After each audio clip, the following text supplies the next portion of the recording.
자, 8월 15일 8번 문제입니다. 와우, 88에 64 아니야. 8월 15일 8번 문제.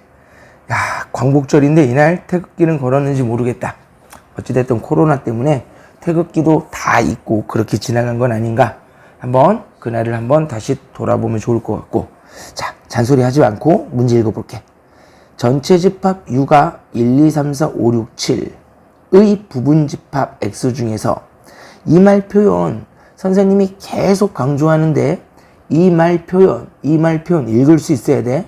이런 부분 집합 U의 부분 집합 X 중에서 다시 말하면 집합 U의 부분 집합의 개수는 몇 개 나오는데 2의 7제곱개 128개 나오는데 그 128개 중에서 1, 2, 3이라고 하는 집합과 X의 공통 부분은 공집합이 아니다를 만족시키는 집합 X의 개수를 찾아달래. 야, 이거 굉장히 우리 반 친구들에겐 어려웠을 거야. 하지만 지난 시간에 수업을 제대로 들었다면 아이디어 하나만 있으면 정말 쉽지 않을까?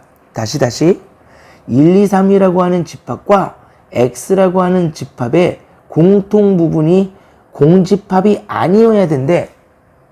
그 말은 X와 1, 2, 3을 봤을 때 최소 적어도 하나의 원소는 중복돼서 있어야 되지 않을까?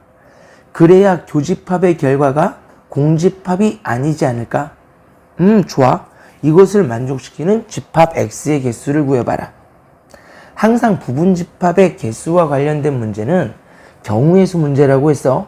이게 다른 문제가 아니란 말이야. 그러다 보니까 나는 이런 생각을 다시 문제에서 말하는 이 표현을 보고 이런 생각을 가져보자.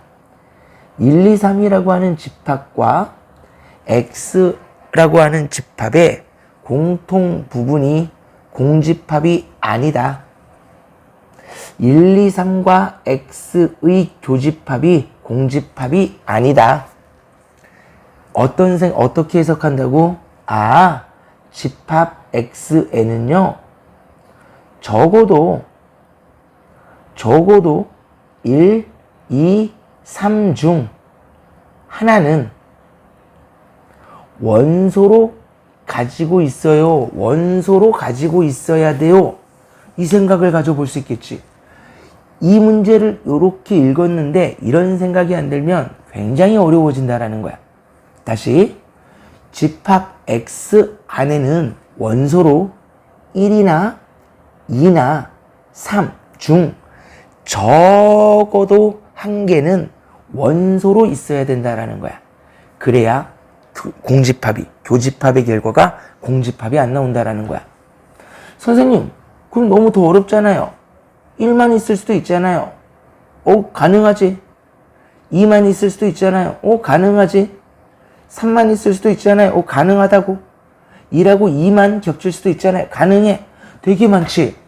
그래서 나는 이렇게 푸는 게 아니라 이 적어도라고 하는 단어에 집중해야 되겠네.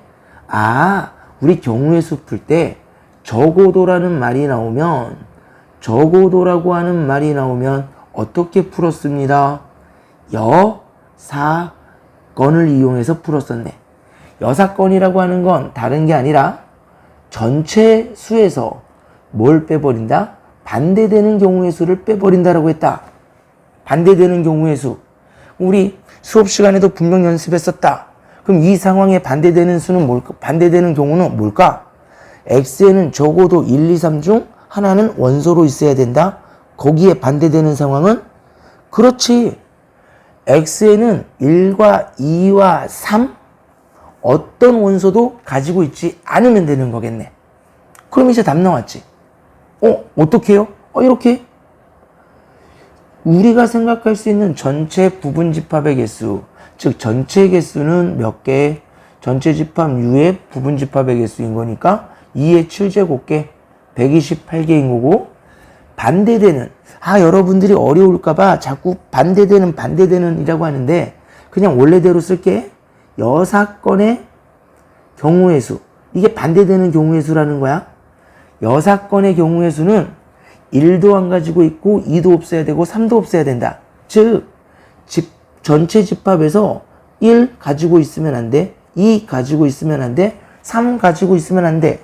즉 x를 만들 때는 4, 5, 6, 7을 가지고 만들어주면 될 거니까 2의 몇 제곱? 4제곱에서 16개. 따라서 답 구할 수 있을까? 내가 찾아야 되는 답은 128에서 누구를 빼버린 16을 빼버린 112개의 개수를 생각해 볼 수 있겠네. 조금 여러분들이 연습이 안 돼 있어서 어렵게 느껴질 수도 있었지만 충분히 수업 시간에 배웠었던 내용을 복습을 했다면 얼마든지 생각할 수 있었던 문제인 것 같아. 8월 15일 8번 문제 복습 많이 해야 되겠네.